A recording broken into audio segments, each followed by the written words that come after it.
namni waaqa hin sodaanne namas hin sodaatu. Waltajjii waaqayyootis hin sodaatu hin jeeqaa hin rabbasha. Kanaafuu wanti akkanaa kun yoo barame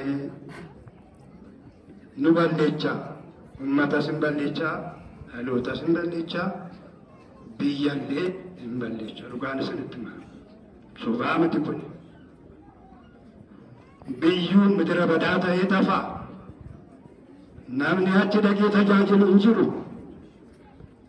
Bataksaaminni hin cufaman. Waaqayyo galateeffamuu hin danda'u. Waaqayyo galateeffamu malee dhiifama namaan godhu. Galatuu Waaqayyo dhoowwuun eechaa dhufe. Maaltu dhoowwuu danda'a? Danda'amu Waaqayyo afaan kamiinuu hin galateeffama.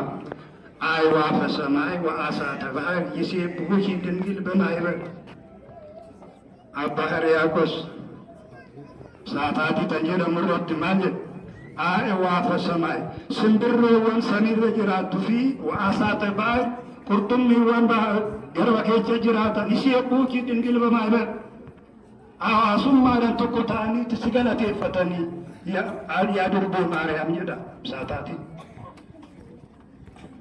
aywaaf ሰማይ ወአሳተ ባህር ይሴብሑኪ ድንግል በማኅበር